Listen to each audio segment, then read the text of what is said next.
Hey guys, welcome back to another episode of the Hauscast. Today it's just us hanging out. We want to talk about my journey in real estate. We actually got a couple of questions from you guys as well, so it's going to be a great episode. Great questions. Yeah, questions that are relevant to today's market. So it's going to help people out with whether you're buying and selling. And we also wanted to mention that we got a book now. You know, we wrote a book together with some of our colleagues. It's a little piece of information for people whether they're looking to buy, sell. And it's actually a hard copy. So if anybody's interested, stay tuned till the end. Yeah, we'll talk about it some more and how you can get a copy. So this is our episode talking about things that you guys wanted to know. And before we get started, let's get right into it. Jeremy, we've been together for, when did you start with me? November? Yeah, November. It's been about 2 months now that we've been working together. How's it going? How's the journey going? Because it is a journey after all. Yeah, it's a journey, all right. It's an interesting time to be in real estate, that's for sure. It's been tricky, but it's been fun. I'll be honest. It's a hard market to be in, like I said, but with your guidance, kind of showing me what I need to be doing, whether it's prospecting. Am I a slave driver? We don't need to say that on camera. No, sorry. But it is a good journey. You're enjoying it. I am enjoying it. It's been fun. But there's challenges though. Absolutely, especially trying to find people to work with right now. It's trying to find the inventory, properties. That's the hard part. Well, we've got people to work with. Yeah, well, we talked about it. It's not that it's low inventory necessarily. It's that there's so many buyers right now that it's a crowded space, right? It's a crowded space. So I know you've got a decent database to work with, but a lot of these people are sitting on the sidelines because it's easy to sell, but where are you going to go, right? They've got nowhere to move. Yeah, like if you're living in Durham right now, you're going to move 2 hours away just to be able to find something that's worthwhile price-wise, right? Yeah. And for myself, trying to find people to work with, it's all about prospecting. Like, you know, we just started door knocking in the farm that we have where we're sending out flyers every month and then we're door knocking those, and you've been old-fashioned marketing. Getting belly to belly, as Jazz calls it, right? Yeah. It's been a good process. You've come out door knocking with me as well. Yeah, I haven't done that probably in 15, 20 years. It was actually enjoyable. It's not nice so bad. talking to people. No, it's not like people are going to slam the door in your not face. at all. You know, you might Not get at a all. no, we're not interested, but that's fine. We're there to give them the information. Yeah, that's what I lead with, right? Like, about. don't worry, I'm not trying to sell you a place. I want to give you information. You're not that pushy. No, I don't try to be. So it's been good, and right now I'm working with a couple of other new realtors. So we're talking about the process we're each going through. One of them's working up north, one of them's in Vaughan, another one downtown, and then myself in Durham. So we're spread out talking about what the experience or the journey has been like for each of us, and kind of teaching each other how we're going through it right now, because it's great talking to you, and Mom, she's a coach for realtors, She's a coach. Right? Yep. So she knows how to guide us. But Who's she a coach for? Richard Robbins, Exactly. the one and only. It's a great resource. company. You know, Yeah. we attended their seminar and it kind of lit a fire under us. Right, that was back in October, I think. Yeah, middle of October, end of October. Yeah, towards November. Yeah. And that was a great opportunity for us to kind of, for yourself, reset, and me to get started. Reset, exactly. Yeah, that's really what it was. So give me a kick in the butt. Yeah, exactly. Get going again. We all need that. Even new agents, you know, it's easy to sit back. I think a lot of people think real estate, it's a quick buck. You know, how many agents do we have right now in Ontario? I think it's between 62 and 65,000 agents. Yeah. And you look at the number of sales that there are, there's basically between 2 and 3 per year per agent. So do the math. It's you're not making a ton of money. You're not rolling around in it, right? No. And it becomes intimidating. And I can't remember the number off the top of my head, but within 5 years of starting real estate, it's almost everyone drops out of it. There's very few people that stick in real estate in the long term. Yeah, you've heard of the Pareto's Law, 80-20. You know, 80% will fail and 20 will succeed. In real estate, it's more like 90-10. 90-10. Yeah. Yeah, you got to be able to surround yourself with successful people and people that inspire you, right? That's why I'm lucky with some good parents and some other new agents that we're able to talk with once a week just to flush things out, because experience is one thing, but being with people that are going through the same thing as you, it really creates a sense of camaraderie, right? Absolutely, so It's been great for me. That's great. It's good. So we're prospecting. What's the market like right now? The market? Yeah. It's silly season, you know? It is. I'll give you an example. On Sunday, doing an offer for a client of mine, been clients for a long time, great people. We had 30 other competing offers. 30. Yeah. 30 other competing offers. I mean, how do you tell somebody to pay X amount of dollars there? What's the value? Yeah, where do you see the value when something is listed at what, like 890, and then it's selling for 1.2, 1.3, right? Where it's selling 300 or 400,000 over ask. Yeah. How are you supposed to give good advice on where to land on an offer? Question, Jerry. What was the increase last year for percentage-wise for the GTA? Testing my knowledge. Yes. Right? Yeah. For January, we were looking at a 21% increase in value From last January. from last January. So year over year, it's been a 21% increase. I think for the whole year it was 30%, and then from January to January, we're looking at 21%, right? So if you were to get a 21% increase every year for 4 years, you know, $1 million property in 4 years would be worth $2.1 million. 2.1. Yeah. More than double. I mean, that's not sustainable. No. Well, it's just where's it going to go right now, right? I don't think it's going to change for the foreseeable future. So it's really trying to create a sense of urgency with people that want to move into Durham. You're going to get priced out real quick. We know we've had some buyers that are kind of sitting in that boat where missed the mark in November, October, in the fall, and now those same places that were selling for 800,000, they're going for $1 million. You know, Maybe not quite $1 million, but close to it. it's getting up there, right? Yeah. It's difficult, and I don't see it changing soon. Inventory isn't going to change. Houses aren't just going to magically appear. No, but I know you like to talk about the inflation rate, how that might be able to make an adjustment, right? Well, the inflation rate, we're at a 30-year high as far as inflation goes. How high the inflation? Yeah. What are we sitting at right now? 5? Is it 5? Oh, good question, Jeremy. I don't think it's that high. I think it's about 4%. 4%? Yeah, somewhere in that range at But least. it's a 30-year high. Yeah. It's crazy that 4% is a 30-year high, eh? At some point in time, there's got to be, something has to give. Yeah. The problem, though, with using inflation to kind of correct the real estate market is then you still price people out of the market then, right? First-time buyers aren't going to be able to afford it, and usually businesses or investors that are looking to buy up properties, they can still kind of make it work with that kind of inflation. Well, and the other thing is we're still going to have immigration. I read this morning that in the next 3 years, we're expecting 1.5 million new immigrants, and guess where the majority of them will be going? They want to GTA. settle, yeah, GTA, a little bit further out into Durham. They need housing too. And the thing is, with immigration, they're qualified people that are coming to Canada.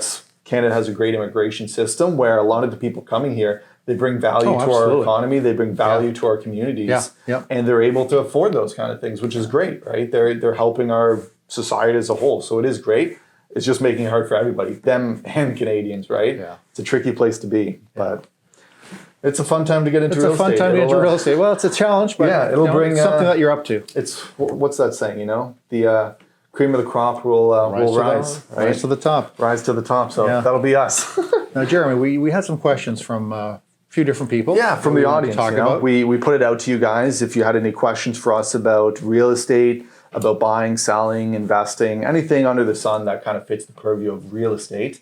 So we appreciate some of you giving us some questions, and we wanted to go over those. And just as a note, if you guys ever do want to ask questions to us, put them in the DMs of our accounts, put them in the comments of the videos, and we're happy to answer them in one of our videos. So we want to make sure that we're responding to what you guys find interesting. So let's jump right into it. Let's jump right into it. First question we got from Brent, and he was wondering how to assess purchasing rental properties. How do you make sure it's a good investment for yourself? Well, the first thing is you have to make sure that the rent will cover the mortgage or most of the mortgage. Yeah. You know? You don't want to be falling short. No, you don't. You might fall short somewhat, but not to a great extent. Yeah. The thing is with a mortgage, make sure you get a long amortization, 25, 30 year to reduce those payments. And just for reference, amortization, that is talking about the length of a mortgage, right? Yes, that's the total length of the life of the mortgage, 25 years, 20 years, 15 years. If you're buying for yourself, I always recommend get it as short as possible because you're paying off more principal. But if you're buying a rental property, you can write it off anyway, so extend it. Yeah, make it as long as possible. As long as possible. It helps you with breaking even, right? For a mortgage versus renting it out. Yeah. So, and then kind of deciding if you're getting your first rental property, what's a better choice for yourself? Do you look at a detached home? Do you look at getting a condo? What's a good place to start for your first rental property? Well, my personal preference would be a condo, only because it's not as much work. Yeah, less maintenance. Yeah, with a detached house, you're going to get calls. The roof is leaking, or something isn't working, plumbing's not working. Where the condo, that's all tied together in the condo itself. So you have less maintenance issues. Yeah, you're putting less hours into it to make sure that it's running properly, right? So, depending how much time you want to spend at it. Yeah, it makes it easier for you as well as the tenant, right? So it's a good place to start at least, right? Absolutely, yeah. And we know something we're going to touch on later, there's a lot of condos coming, right? So a lot of people are going to want to get into these places, and they're going to be good rental opportunities for people, right? Good property investments. A lot of condos coming. So, yeah, that's for sure. We got another question here, and it is from Bob, and he was wondering about upgrading versus moving. What is the best way to go around that? So, like, if you're looking to upgrade, do you move right away? If you're looking to move quick, do you just kind of leave the house as is? I think that depends on each situation is different. If you're looking just to sell as soon as possible, I always say to people, you've got to look at the flooring and paint. Mm-hmm. First impressions. Top two. Paint the place, make it look fresh, make sure there's no wallpaper. Yeah. Right? People hate wallpaper. And I'll tell you a little story about myself. When we bought our house, it was an old English couple. I've heard this a couple times. Every single room was wallpapered. We still bought it, but it took us a good 7-8 years to get it all the way we wanted it, i.e. paint. Yeah. Right? But speaking of paint, always make sure you take neutral colors, like eggshell colors. Yeah. Wood, eggshell colors, you're talking neutral between like gray, white, easy colors, I guess. Yeah, like a beige. What would be, I know he was kind of asking this, are there bad upgrades to do for a place? Like, is there something that really wouldn't pay off as an investment for Well, if you're property? going to do major landscaping, boy, you have a hard time getting that money back. You're lucky if you get 25% of it back. So I wouldn't recommend doing any landscaping or exotic materials in the house itself. Yeah. Something that's very personal to you. Well, guess what? The buyer might not like that. Yeah, it's because usually when you're making upgrades, you want to enjoy it to some extent. I know that's something you tell your clients. You want to enjoy, if you make a big renovation, you redo the kitchen or you redo a bathroom, kind of hang out for a year before moving, right? Exactly. Sorry, Darren. No, I was just going to say you want to enjoy the upgrade that you've done, right? You're putting a lot of money down to do something like that, so you want to at least enjoy it a little bit. Kitchen renovation, you're usually looking at a 70 to 100% return, depending how in depth you go. A lot of times we'll look at a kitchen and say, you know what, we just need to change the counter. A nice granite counter or a quartz counter, and just put some new hardware on the doors or paint the doors, as opposed to spending $25,000, $30,000 on a complete reno. Yeah. Right? It doesn't make sense if you're going to be selling within a year or less. Yeah, small things can really pay dividends, right? Yeah. So that's good. Yeah. And I know he was kind of having a follow-up on that is it worth building pools to try to upgrade to increase the value of a place, saunas, steam rooms? I know we love the steam room. At the gym, yeah. Yeah, steam room's a go-to. I always recommend, don't put a pool in. Really? If you want to have a pool, buy somebody else's pool. I always thought pools added value because I know there's not a lot of them out there. There's a smaller percentage of people that actually want pools. Think of it, a lot of people have small children. They don't want pools. They don't want that liability. Yeah. Right? So that is not a good investment putting in a pool. Okay. Absolutely not. Pools don't actually help because you're really narrowing down on the amount of people that are looking for something like that. I mean, there's specific people that want pools, absolutely, but your pool of buyers will be smaller. Yeah, it'll drastically decrease, right? Yeah. But a big one that I always recommend people do is put new flooring in. Get rid of the carpet. Yeah. People don't like carpet. Yeah, you don't want carpet in the bathroom? Don't want... our house had carpet in the bathroom when we got it. We had carpet. I remember that. We had the tub, and it had carpet right up to the edges. Right up to the edges. Nice. Yeah. That was nice. No, people don't want carpet. They don't want your history of that you had in that house with the carpet. Put in a quality laminate. It doesn't have to be even top of the line hardwood, but just nice quality laminate, and it's not that expensive right now. No, laminate's a good option, especially I don't know if the lumber market's come down, so hardwood was impacted pretty heavily by that. So the lumber market has come down. Yeah, it's come down a bit. Insane last year. No, it was obscene what people had to pay for stuff, But yeah, laminate's a good second option for people. And something else that was worth mentioning that we were talking about before is when you do renovations, make sure it is kind of open for anybody to enjoy them, because an example we thought of was somebody putting in a brand new bathroom in their house before selling it, and it was a shower and a sink, and that was so weird. It was that turned off a lot of buyers. Yeah, we talked to a couple of different agents that showed the place, and almost all of the buyers that looked at it, they thought that was the strangest thing. So really think about the renovations you're doing, and usually when you're making renovations, you're thinking about the future, wanting to sell. Make sure those renovations make sense for a lot of people, you know? Yeah. I can't speak to why they just have a shower and a sink, whether it's for working out or something like that. I'm not sure, but it doesn't work for everyone, right? But if anybody's interested on what your return on investment is, also called ROI, just what do you call it? TM us? Text us? Message us? Yeah. Text us, message us, DM us. And we'll get to that list percentage-wise, what the best investments are to make in your home. Yeah, exactly. There's lots of ways to do it, and it can be overwhelming. So we're here to help. So that's one of the big questions we had. And then we had another question from Jen, who was asking about Pickering's future development and what it might mean for the residents, right? You did some research on this, so I'm going to let you run with this. We did some digging. I've heard some numbers, and I'm just going, wow.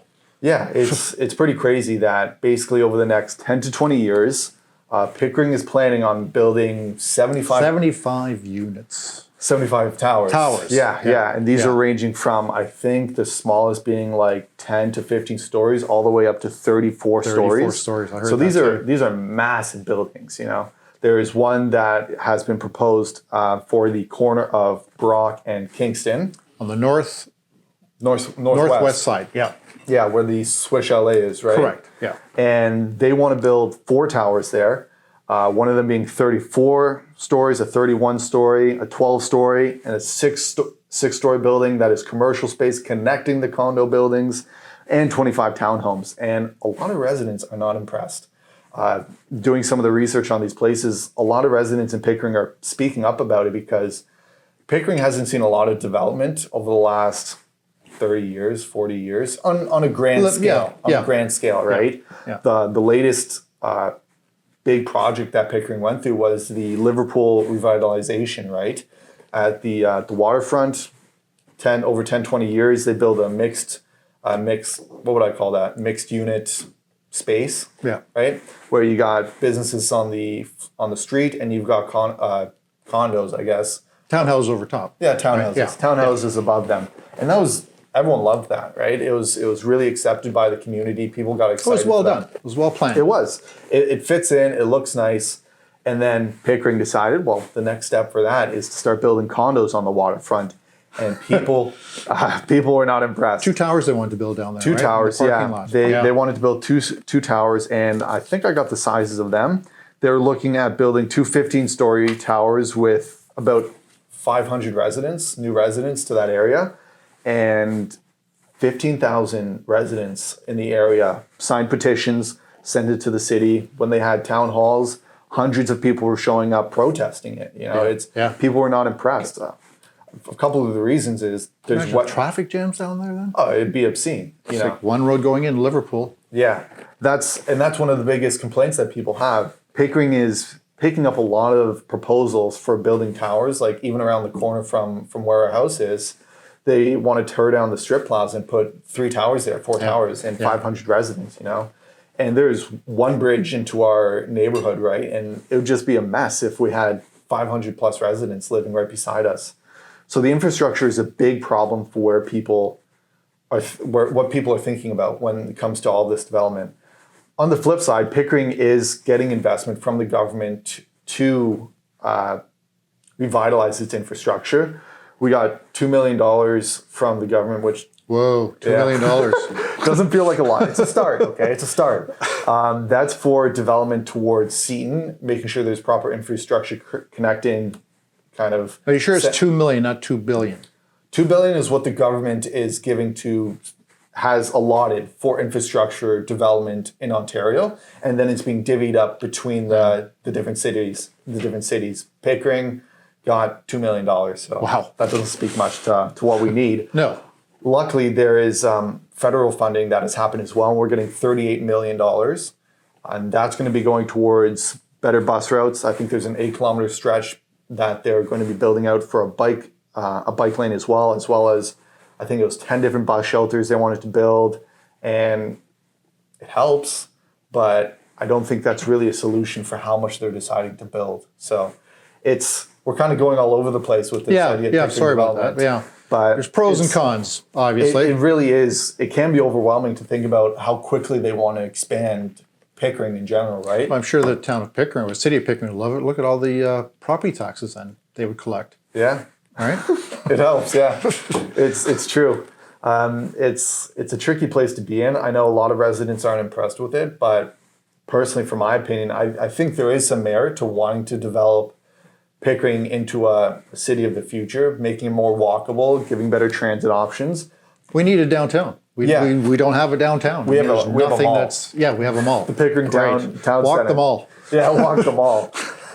And that is one of the other parts that they want to develop properly, where they're going to tear down another half of the mall. They tore down half of that mall, what was it, two years ago? About 2 years ago now, before COVID started. Yeah. They tore that down, and it's just a huge... It's empty space right now. Yeah, so it's not even a parking lot. So they want to build that up into three condos for mixed living, and they want to build it right into the mall and create more walk spaces for people to be connecting between the central library, which they want to rebuild as well, and that's connected to City Hall. So it's trying to create a hub for Pickering. What do they call it? They actually gave a name to Pickering because it kind of fits into this urban growth center and mobility hub. That's what they want to call it. That's what Pickering has been marked as by the Ontario government, where we have a great opportunity to really revitalize our city in a good way that can really help the citizens, the residents that are living in the area now, where there's more businesses there. A lot of people complain that businesses are going to be disrupted when all this is being built, but I'm not sure how you really get around something like that. You know? Well, my thought is I don't like Pickering turning into another Mississauga. I mean, Mississauga has great revenue from all these places, but you go down to Highway 10 and here Ontario there, Square One, it's all condos. Yeah. There's no character. That's just my opinion. No, that's fair, and that's where the balance comes in, right? Where it just feels like another city, whereas Pickering has an opportunity to capture what makes Pickering with the lakefront, with Liverpool, and the way it's been developed, and kind of moving towards something a little bit like Mississauga, where we have more condos, we allow more people to live there, generates more for the city, and then they can focus on other projects like Durham Live, right? That's something they've been building up over the last couple of years, where their a casino went in, right? And they want to turn that into a resort. Bad timing with COVID, unfortunately. Yeah, that didn't work out, but well, it's a work in progress. Exactly, and it's kind of putting Pickering on the map, other than just the city outside of the GTA, right? It's not just a pass by as you're going east, right? It's an actual place to visit, place to stay. So it's driving on the 401. Oh, that was Pickering. Yeah, there it is. Easy to miss. So yeah, not sure. There wasn't really a question in there. They're just wondering about Pickering development and what that's looking like, and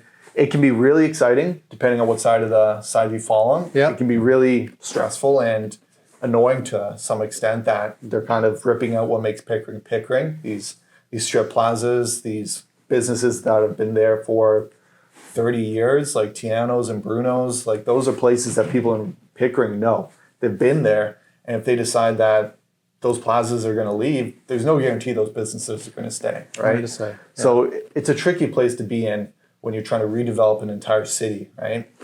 The population is going to be basically doubling, so there's going to be a new face to Pickering. Absolutely, yeah. So, new face. That's really what we're looking at for Pickering, but those are the questions we got. That's exciting. Yeah. That's exciting. It's going in so many different directions. It's hard to pick one thing to talk about, you know? But we really appreciate the questions you guys gave us to kind of thank you. Steer us in a direction. We want to make sure you guys feel informed about what's going on in the market, and we want to be that source for you about the market. Market facilitators, as we call it. Market facilitators. If you have any other questions or any particular topics you'd like us to talk about, or guests that you'd like to see, just let us know. Yeah, or if you want to be on the show, come hang out. Yeah. We're happy to talk with anyone. In the meantime, though, we've got this book called Real Estate Intelligence. It talks about buying, selling, investing from A to Z. Everything is in there that you could possibly want to know. If you're interested in having a copy, just let us know and we'll get you one. Yeah, it's a free resource we want to give to our audience, to you guys, as a thank you for helping us through this journey. My dad's been at this for 30 years. And 34, sorry. We wouldn't want to discount how big of an impact you've had on my life because you've been supporting. I'm so grateful for all my clients. They've been wonderful. Yeah, and that's why you're able to do good business, because you have so many good clients, right? Great so clients. many Great great clients. people to work with, and it's been an honor for me to start to meet these people that I've kind of known about because they've been friends of the family now. Oh, right? we talk about it at home too. You don't get away from real No, we estate in the don't. No. Steinhausen household. No, you don't. It's constant. Yeah, but we really want to say thank you to people that have been following along with this journey, helping my dad, helping me. And this is a resource we want to give to you guys. So leave a comment on the video, direct message us what your address is. We'd be happy to send this out to you guys. Send you a hard copy of it so you got something to read in the bathroom or on the bed in the bedroom. The bathroom, yeah. Some bathroom reading. Yeah, it doesn't hurt. So thanks a bunch for tuning in for this episode. We really appreciate all the support you guys have been giving us, and we look forward to seeing you in the next one. Thanks, guys. Hope to see you soon. See ya.